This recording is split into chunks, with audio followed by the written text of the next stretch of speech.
Hey, all you cool cats and kittens. It's Carole Baskin from Big Cat Rescue, and we are here with Mouser, who is in the kitten cabana. Yeah, this morning.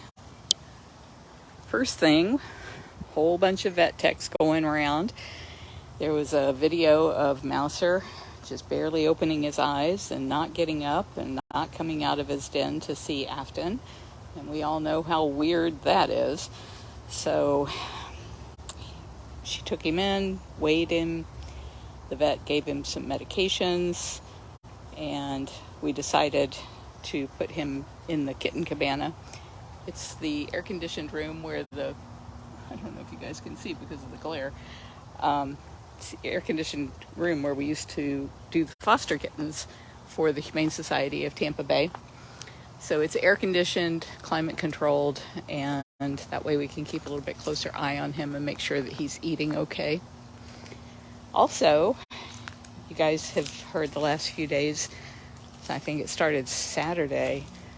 Yeah, Saturday, Smalls stopped eating. And she has this thing seasonally. I don't know if it happens every year, but in the spring, she gets like a hot spot between her toes, and she licks and licks and licks at it and just will not leave it alone. And she usually will end up abrasing, is that a word? Breaking the skin and then getting it infected, and then she's got to be on antibiotics and on Benadryl and all other kinds of things to help her get over it. And so this year they caught it before you could even see it. It wasn't even a wet spot on her foot from what you could tell without really, really searching. And so they were watching it, talking to the vet about it. But because she wasn't eating, we couldn't make her take any kind of medications. And unlike Mouser, she's not somebody you can just tackle to the ground and get, well, you could, but it would be really bad to tackle her to the ground and give her a shot. So we were really super concerned about her. And this morning, she didn't want to eat. And so Afton had a bright idea that maybe this cat's just way, way too smart. How many people here think that might be the case? If you have a cat at home, you know they are so smart. And so what Afton said is, maybe she knows that when she starts messing with her toes, we're going to trap her, and she's going to have to go in and see the vet, and she's not going to want to do that. And so it's not that she's not hungry, it's that she's afraid of going in her feeding lockout. So how about we put the food in a tray, slide the tray out away from the feeding lockout, and see whether or not she goes in there. And sure enough, she ran right over and ate it. So yay, Afton and Sarah, who actually made that happen today. Are you going to hide your face? Of course you are. This is Ariel Bobcat. They always can tell, like, where the camera is in relationship to their face. All right, I'm going to put it on super duper zoom here. There we go. Ariel Bobcat.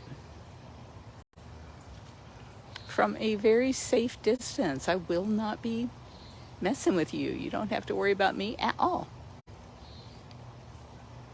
So I'm really hoping that's all there is to it. And Afton's going to get with the vet and find out whether he wants her to get any kind of antibiotics or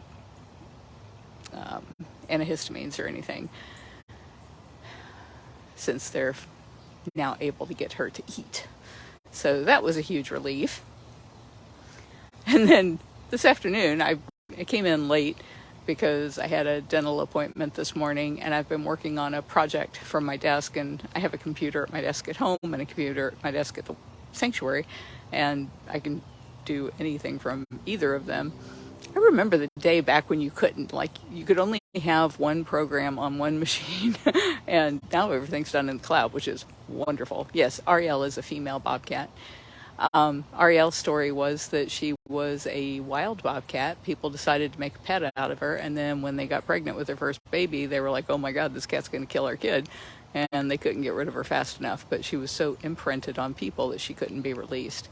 And it's not that she likes people, it's just that she's not afraid of people. So if she were to go into a park and jump up onto somebody's picnic table and steal their food, she'd probably get herself killed. And the Florida Wildlife Commission deemed that she was not releasable. So unfortunately she's stuck here in a cage. Now I've lost my train of thought. Trying to read the, yeah, that's her bio, bigcatrescue.org/Ariel, just like the Little Mermaid Ariel.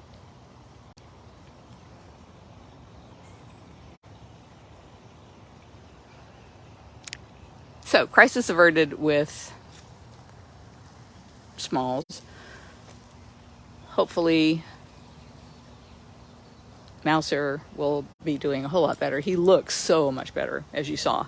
I mean, that looked nothing like he looked this morning, so I think that's good news, very good news. I haven't heard anything about Gilligan today, so good. No news is good news in that department. And it looks like they really did a nice job breaking Sue and Lakota's cages.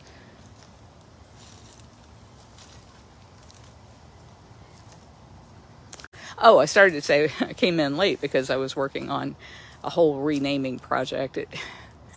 I have a whole bunch of people. We all have access to Dropbox.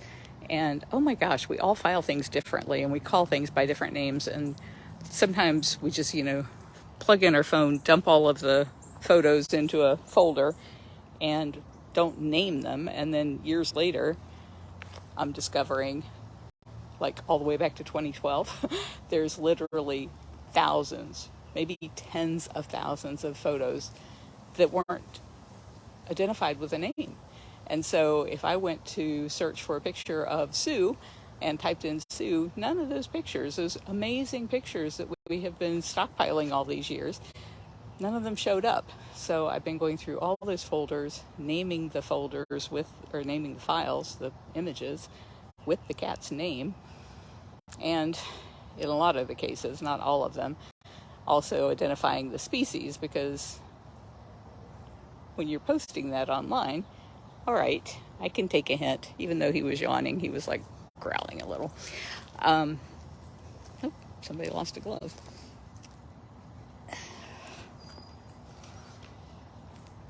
Yeah, it's okay. I'm going to let you be. So I was getting all of those updated, and I feel like I've made a huge dent on them. There's still a lot to do. But anyway, I wanted to come in and do evening meds and snacks, and it looks like I missed evening meds and snacks, because when I rolled up, I was seeing Afton talking to, losing my train of thought. Afton was talking to Sarah, and they were handing off a bag that contained a duck, and I was like, oh no, not cheese duck. It wasn't cheese duck. It's sad that it's any duck, but she said the cats have just been on a freaking killing spree today. They've been taking out ducks and blue jays and lizards, and if I run into Afton, I'll get you the lowdown on who killed what today, but it's been a bloody day at Big Cat Rescue, thanks to these cats being who they are. Just can't help yourselves, can you? Hi, there's Mrs. Claus. Hello, my pretty. She's my pretty girl. Yes, you are. You're so fluffy. You're so fluffy. Oh, and got the twitchy tail. I hope I'm out of range. I'm kind of right on the edge of being in range. Sue, I'm happy to keep you up to date whenever I can. All of us are working pretty hard. Yeah. I was listening to a podcast today where this guy, Alex Harmozy, who is he's a real powerhouse from what I can tell. Very successful entrepreneur, started out when he was like 23 years old and really made a name for himself. Multi-millionaire. And he was being interviewed by this guy, a millennial, and he said something. Alex said the way he started his businesses was figuring out what it is. Why are you all wet? That is like some bath you've been taking there. Alex said the way he started his businesses was by figuring out what is it that people ask you to do, because that clearly shows you have a talent for it. And then what he would do is do it for free.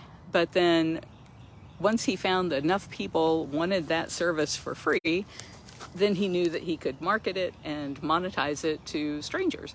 And so that's how he's built all of his businesses, is through that process. And the guy that was doing the interview said, well, explain this concept of working for free, and why would anybody do that? And Alex is like, well, it's the right thing to do, and it's a way of, how did he put that? He said it's a way you can pay down your ignorance. It's a debt payment for paying down your ignorance. So you can learn to do what you don't know how to do by doing it for others and teaching yourself along the way. And as you learn, you are no longer ignorant of how those things are done. I'd really like to see your face. Would that be okay? Can I come around and see your face? And so he said the reason you do it for free is to find out if you're any good at it and if people really want you to do it. And that way you know whether or not you have a business model. And the kid interviewing him said, well, I can see, learning how to do something, but I just don't understand why anybody would do it for free. And Alex was like, you don't understand the concept of volunteerism? And the kid says, no, it's very unfashionable to volunteer your time. It's an elitist thing to do. It says to the world, if I volunteer my time, then I'm just so privileged that I'm better than you. And I was like, that sure explains a lot if that's what people think of volunteerism now. Instead of it being the right thing to do and giving of yourself for some cause that's bigger than you, or for others who can't do for themselves, that now it's considered only for the privileged. That's just crazy. What's the matter with people? And I'm not saying all millennials buy into that, but it shocked me that he seemed to think that was such a millennial concept. Which also goes to all of the text that I put in this post. That was an awful lot of text. I just copied and pasted it from my page, so I apologize if it lacks formatting, which it probably does. Facebook really messes things up when you try to paste them in. Oh, stretch. Oh my goodness, that's such a big stretch. Yeah. Let's go check on Gilligan. I may have to be quiet when I get there, though, because it makes him nervous if people are around, especially me. He's like, can't be good if you're here. So the other podcast I was listening to is Story Brand. And now I'm blanking on the guy's name that runs that, but I love it. In essence, he says you have to run your business like a story, and you have to make your customer the hero of your story in order to succeed. And he has some great business concepts. And he was interviewing Mike Foster, who just wrote a book called The Seven Primal Questions. And as he was reading off the questions at the beginning of the podcast, and it was things like, am I safe? Am I secure? Am I loved? Am I successful? Am I worthy? And do I have a purpose? And I think that's not 7. So I missed some, but if you look in the text, all 7 are there. And as he was reading those off, I found that, all of those things are things that you might ask yourself from time to time. But the one that just like, bang, hit me right in the face was, do I have a purpose? And you would think, what a stupid thing to bother me. Like, of course Carole has a purpose. I mean, look in front of you. This is the purpose. But I think because that one hit so hard, and he said everybody between the ages of 1 to 5 years old. Okay, I'm going to be quiet for a minute. Hi.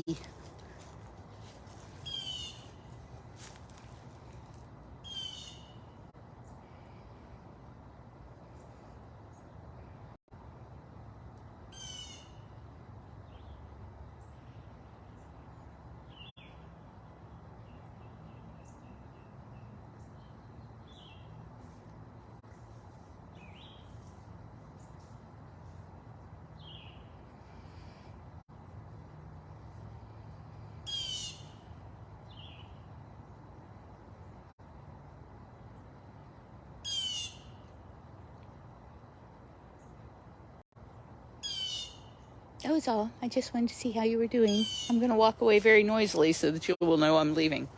So everyone between the ages of 1 to 5 years old will adopt one of those primal questions as their overriding driver through their entire life. And he said usually it comes from the answer to one of those questions being no. So if you were a child and you felt like you were not safe, then your whole life you're always looking at everything through the lens of, if I do this, will I be safe? And if you felt like you weren't loved, you're going to always be going through life saying, if I do this, will people love me? And if you are worried, if you felt like you weren't secure, like financially secure, you had to go without, your family was poor, your whole life is going to be colored by you constantly asking, if I do this thing, is it going to affect my security?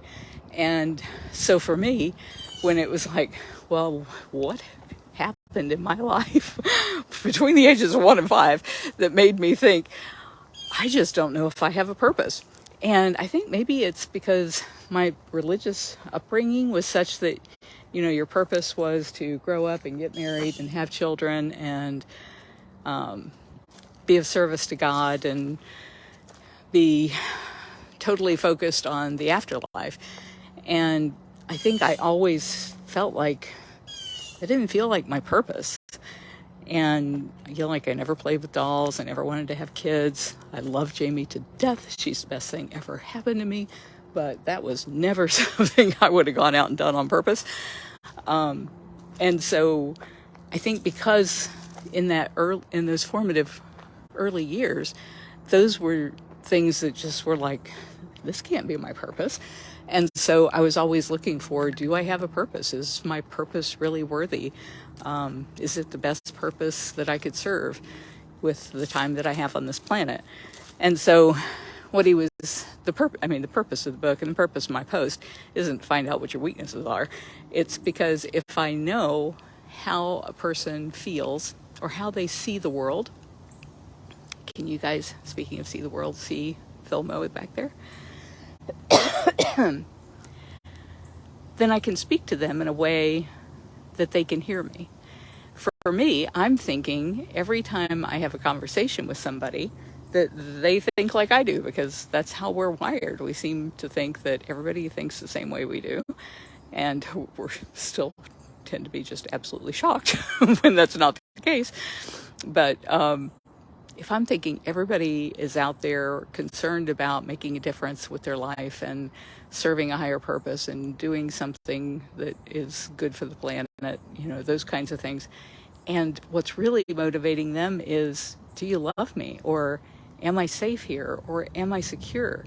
Then we're never going to communicate on a level that is satisfactory for either party. And so I think it can be really helpful to know, especially with the people that you deal with all the time, what matters to them so that you can be sensitive to that.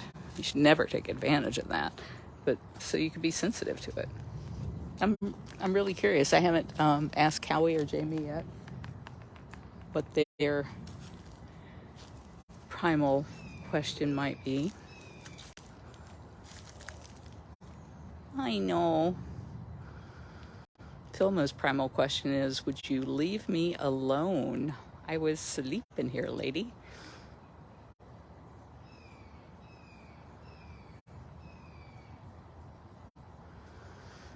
So all of that insight, if you can call it that, and maybe I've totally messed it up, but all of that curiosity that it raised in me was just from listening to the podcast of Storybrand this morning. And then I took it to ChatGPT and asked for a summary of the book, which is a big part of what you read there in the post. God, I love ChatGPT. It's just amazing. But I'm going to get the book because I really think that that's important information to know, and I should know more about it. And it's always good to know about yourself. You know, once you know what drives you and what motivates you, then you can look at things from a 30,000 foot level and figure out whether or not it makes sense to be doing what you're doing. Frankie, Bobcat, does it make sense to keep going in that feeding lockout when nobody is going to come till tomorrow? Yeah. See, if you knew that about yourself, maybe you'd find something else to do. What a good boy. Yes. You're the very handsome boy.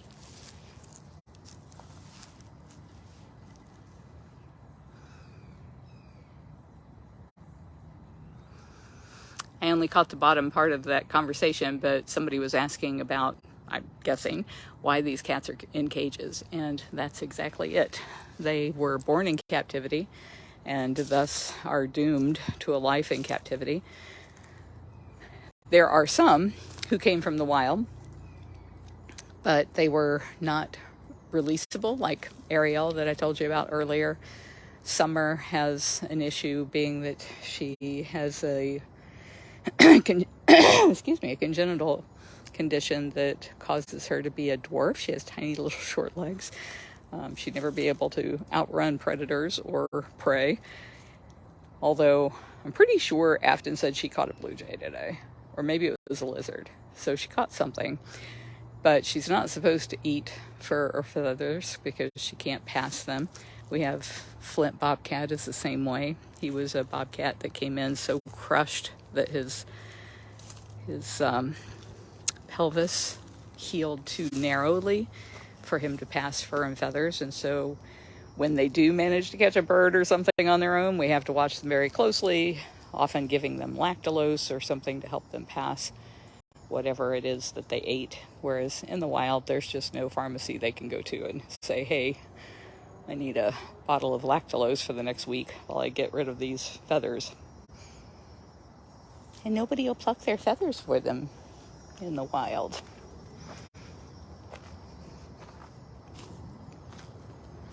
That was Frankie on the right and Shiloh on the left. And I see Moses Bobcat's up on his platform again, like he was the last time I came through here.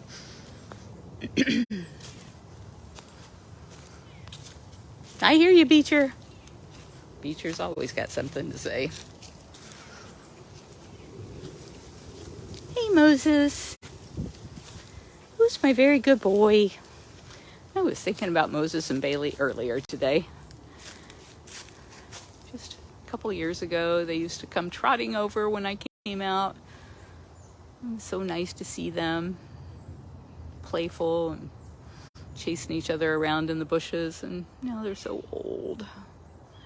You're just very, very old. You look like you have an orange hat on. What a trip down memory lane all of those pictures that I was renaming today was. It was really amazing, going all the way back to 2012. The only folders that I was renaming were enrichment photos. So we have all of our Valentine's Days since 2012, and Halloweens, and Thanksgivings, and Christmases, and St. Patrick's Days. And so I got to relive all of those fun moments when the cats were younger and playful and having a good time with their enrichment, and all of the just amazing stuff that the enrichment committee came up with over the years. One of them was called Namesakes, and I don't remember ever seeing that posted online, but I don't always see everything. Like, the namesakes enrichment was for what the cats' namesakes were. So for like Ariel, they had little mermaids, and Beecher had a beach, and Tonga had a tiki hut. Gosh, I should be able to remember more of those than I do, but they were really, really clever. So it was nice to see those. All right, Beecher, we're going to come see you. I know.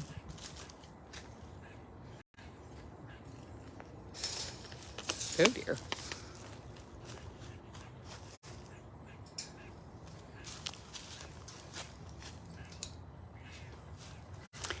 This morning, when I was, where was I?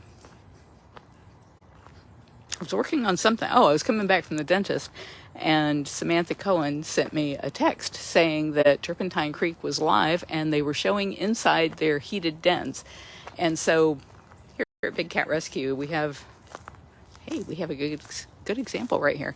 We have several kinds of dens. We have these big concrete dens. They're 4 inches of concrete they're reinforced with rebar, and then it's got metal lath over it for the concrete work. and then dirt over the top. Out there in the field, you can see what we call the tree stump dens because they look like tree stumps. It's kind of like a dog loo. If you had dogs. Oh, there's Ginger. And at Turpentine Creek Wildlife Refuge, because they have some colder days there than we have, they have heated dens. And then for their African cats, so that would be all of the servals and caracals, because they're accredited by the Global Federation of Animal Sanctuaries, they're also required to have like a little heated house. And so what Emily McCormick, their curator, was doing was going around to she was actually giving out their meds, and one of the cats that she needed to give meds to was an old serval, and he was inside the little house.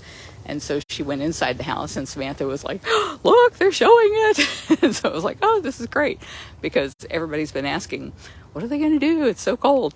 And it was like, this is perfect. People can actually see for themselves. They have, like, on the inside, they have little hammocks.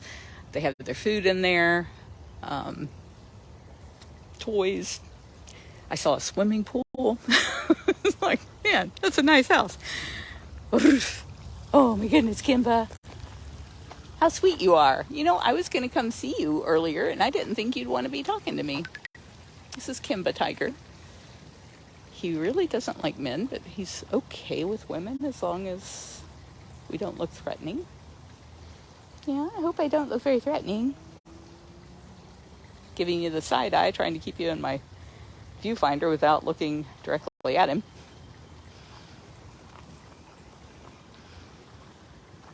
That sign there is because there is a pig farm next door. What's over here you're watching? Did you see Afton go by just now? Yeah?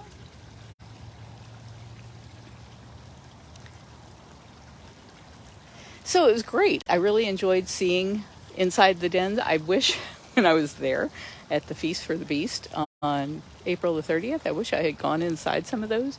And Jamie was like, what's it like in there? And I was like, I don't know. I should have asked. But it was nice to see Emily go in there, impromptu, giving out the meds and snacks. And everybody got to see it. And so I told Emily, I said, anytime you're going live and you're going to do something that our people would like absolutely love, let me know and we'll share it over to the Big Cat Rescue Facebook page as well. I shared it to my page and then got so engrossed in it that by the time I shared it to the Big Cat Rescue page, it was almost over. So sorry about that. But if you went back and watched it from the beginning, it was really, really good. Shows how they are always looking for what the cats need and want, and how their cages are selected based on those cats' personal preferences, and that they're allowed to do whatever they want to do. And I just love that. That's the way it should be. Flint, you're too cute, buddy. One of the things I noticed as I was rearranging all of our enrichment photos was that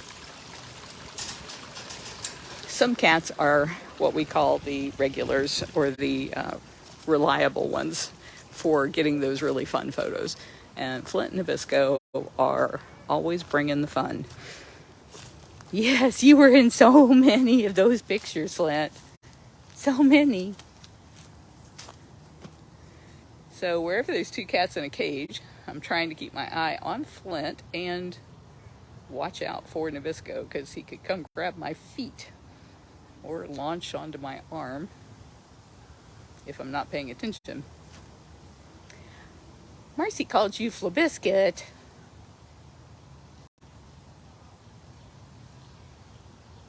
Are you taunting Kimba? Are you what he wants? And you're like, come and get me, brother. I'm tough. I'll bring out the Irish gang.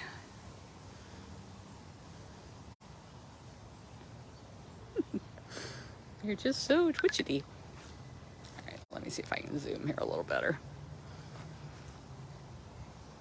Oop, too much zoom. Lost your ears there.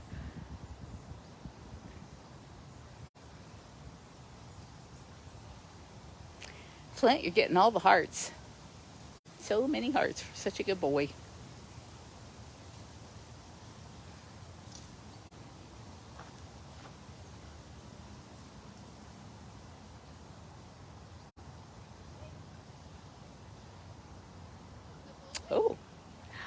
And it's Afton. I thought I had missed her. Afton! I saw you go around the corner and I thought I had missed you.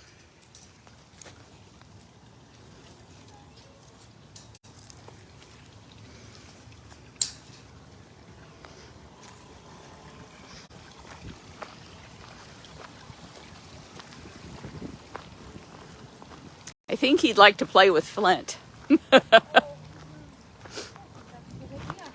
I was telling everybody about what a bloodbath it was here today. Who got what? I couldn't remember who got what. Let's see. Possum was Kelowna and Dryden, this size. There are blue jay feathers in Lakota side of St. Lakota. There was feathers from yesterday. Summer must have gotten a bird. And I pulled an entire duck out of Alethia's enclosure. She did not eat any part of it. She just let it cross over and took all of its feathers out. So it was a naked duck. Wow. Yep. And I tried to get it this morning, and all I could do was get it to the side, and then she'd be like, oh no, yoink. And then she'd go put it back under her platform, and then I'd get it back over, and she'd take it and move it. I'm like, I'm not going to argue with you. And then we thought maybe we could offer her some snacks to get out of that section so we could actually get the feathers. I tried the feathers with a cleaning scraper pole, and they're so soft that, like, as I'm like doing this, they're just like, oh no. and none of them are coming to me. I was just making I was spreading the mess out is what I was doing. So I was like, I'm just gonna leave these here and we can just rake them up. But she wouldn't shift because she was so upset about this bird. So we ended up giving her snacks as a distraction while I got bird over. So we did remove the body. I heard Sarah rescued a lizard from Summer lizard. Yeah, she likes snacks. So do you have more snacks here? I do. All I've done is Filmo, and he's working on it. I thought I had already missed it. Mind if I hop on? You can sure hop on. I just got a handful of tigers and 2 circles. Are you still live? I am. Say hi to Gail, everybody. I was tracking you down like an old hound dog. All you gotta do is check Facebook I know first. she's here somewhere. I'm gonna track her down. My scent is not hard to follow. I put your tag on your desk. Thank you. Sticker goes On the car. Glad somebody takes care of me. Okay, we're moving. Keep going, buddy. She took over all the things my mother used to do, and my mother took care of me until I was 50-something. She balances my checkbook. She makes sure that my license on my car stays renewed. My sun pass doesn't expire. Wow, that's a good one though, because every time I change my credit card, I forget about that one. But they're so convenient to have. And then Yeah, you don't think about them because you're like, you just drive and it takes care of itself. And all of a sudden it's like blinking red at you, and you're like, what? What did I do? Yeah, my debit card is changing this month, and I haven't done anything about it. Yeah. As long as he's still in bed, this will be successful.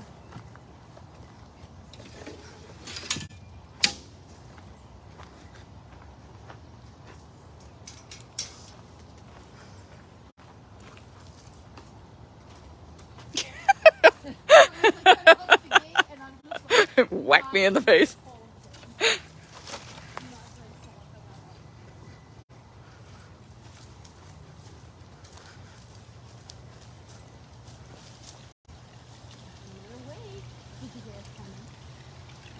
There. You have to come this close. Come on.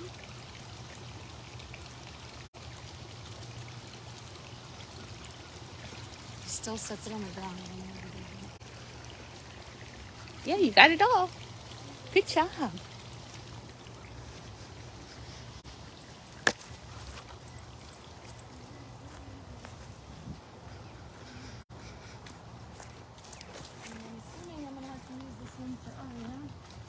in her new thing.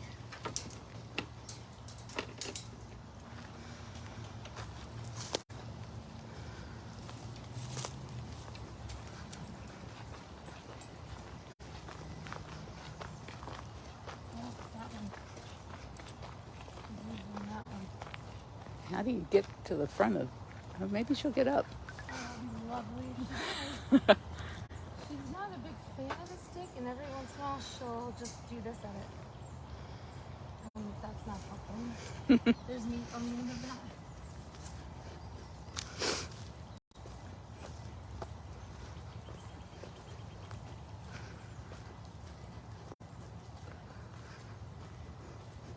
Hey, you. At least you're awake.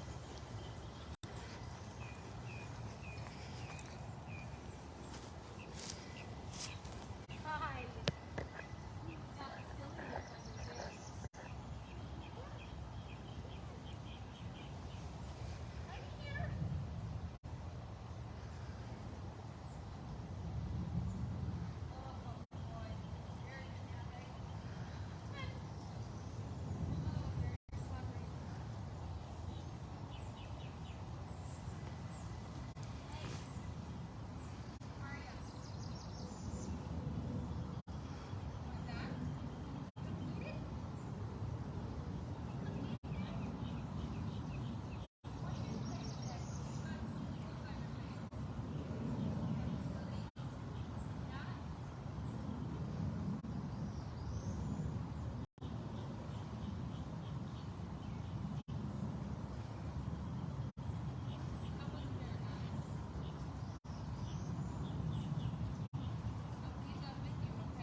Gonna save it for later. Yeah. We will reassess when we wake up.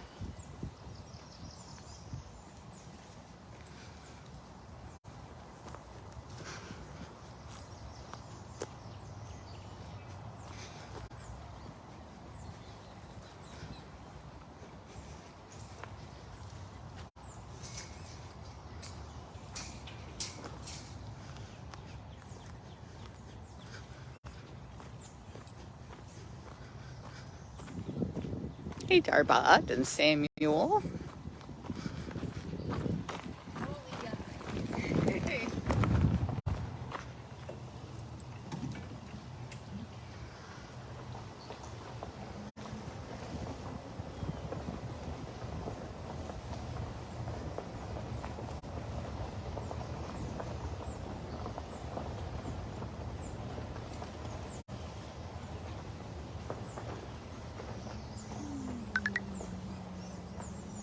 I did not see him earlier when I came through here.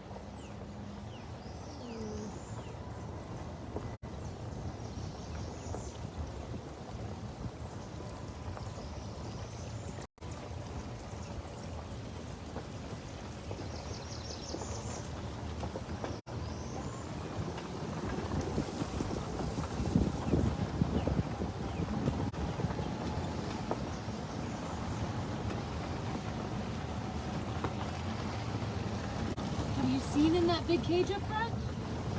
It looks fabulous. I don't think that I've ever seen it like that clear, and I know that I've seen it where you can see the front to the back before, but not to that extent, which is really cool.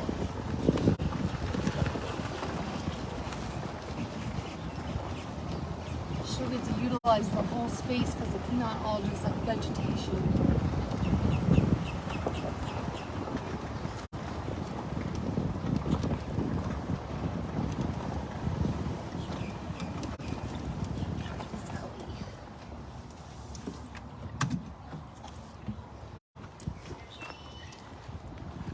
Ideally, I would love to just long stick it so she doesn't have to get up, but she's a little ambitious for food. Is someone expecting a guest? because there's a blue Escalade sitting at the front gate that's been there for like 5 minutes. Oh, yeah. You wouldn't have made it too long. Not that I'm aware of. Hi.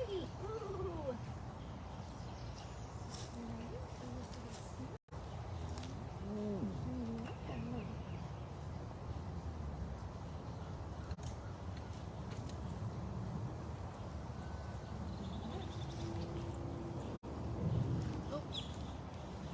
Oh my.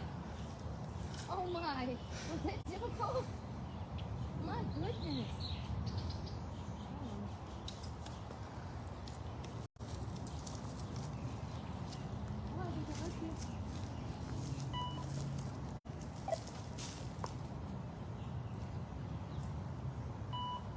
Did anybody copy that?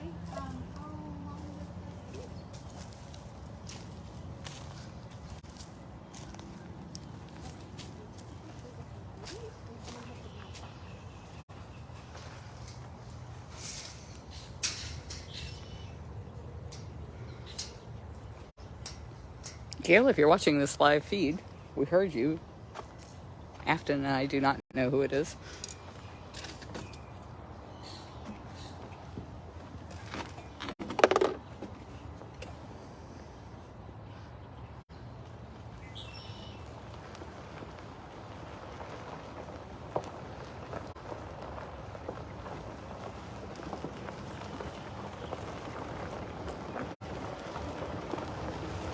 Okay.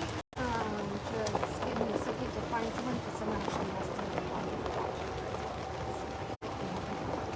So just give me a second and I'll have someone let you in. Alright, bye. Emma, you on radio?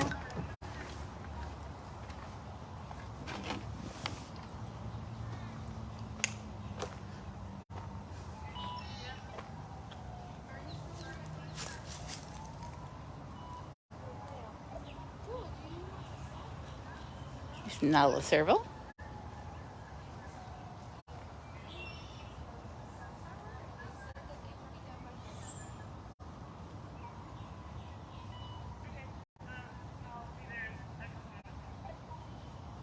Indeed. Tammy, these cats were actually born in the United States, and their native habitat is Africa, and it's illegal to release a cat into a place where it wasn't born in the wild. So, like, even bobcats that are born in cages in America cannot be released. It's just not legal. They need a year or 2, sometimes 3, with their mothers to teach them how to be who they are. So they would just go out there and starve to death or get in trouble and cause retribution killings of cats who were not getting in trouble, but who happened to be in the wrong place at the wrong time. We love being able to do rescue, rehab, and release for native bobcats. If they're born in the wild, it is legal to release them, and that's our favorite part of our work. In fact, right now, Afton's helping Jamie raise kittens, and those guys will be raised and taught to hunt and released into the wild.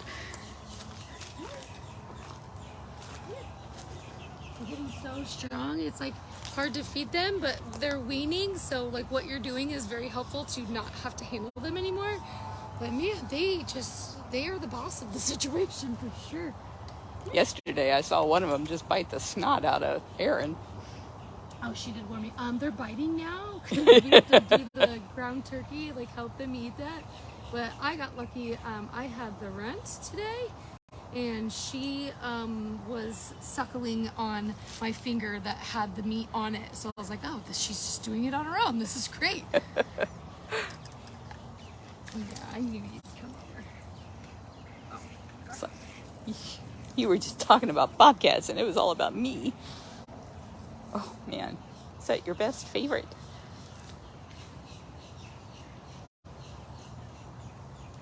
Gotcha. I try to give it to him head first because I make it swallow the medicine, but sometimes it wants to leak out the beak. So if it's worked out, So it's liquid? other day, so he gets his chick snack every other day.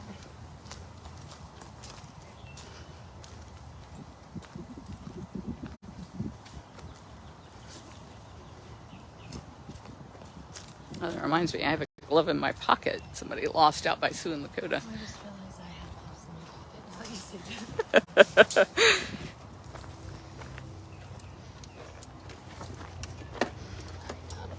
Simba, collect.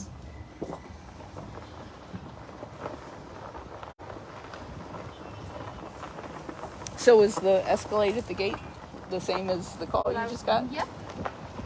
Yep, sure was.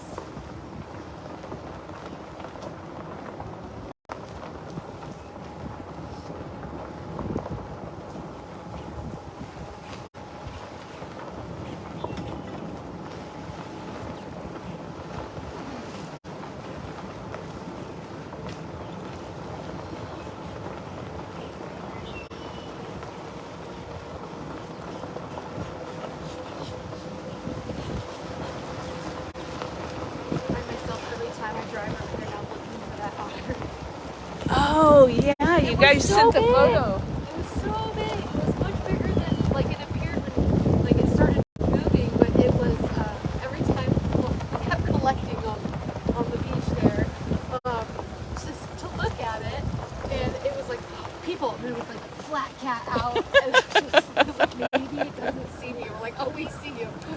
We were so interested, and then finally he swam off, because I think he was a little annoyed with the crowd.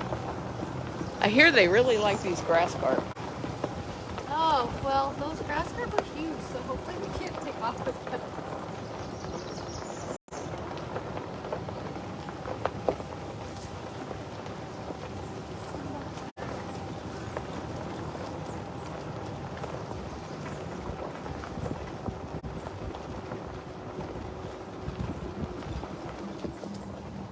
All right, we're on the search for Simba. Way back there. Probably the last person who wants to wake you up from a nap. I released my squirrel today. Very good. Does the squirrel have a name? Patty from St. Patrick's Day. Aw. It was fun. She's still on the outside of the cage, but she's not inside. She's not sure what to do. Is that poison ivy? No. Yes. That's a really healthy looking poison ivy plant. Stay away from it, Simba. Yeah. The little mittens. That's what I look for. The mittens? Thumb. How it has the thumb, and then it's like this, and there's three, and the stems are red. The stems are red is what was Mine the giveaway is for the- me. Ooh, ooh, watch out, watch Yeah. out, watch out. That's Watch your head. this. Yeah. And you can see that on those too. Yeah. We were not paying attention, huh? I'm such a soft guard, huh? Talking about poison ivy. Sucked it right down. Good? Yeah. What is that?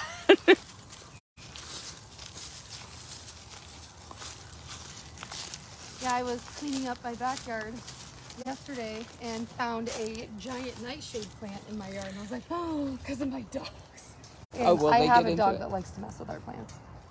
But thank goodness he did not mess with that one. It was pretty developed and it wasn't there just a couple days prior because I clean up my yard from them on trash day. But it was big, and I almost wanted to post it like we have like a neighborhood like Facebook group, and I almost wanted to like, hate people with pets, like this is yucky, and if this is in my yard, it's probably in your yards too. That's actually a good idea because probably most people don't know Right. if you don't make a career out of pulling nightshade every day. Daniel says 4 leaves good, 3 leaves bad.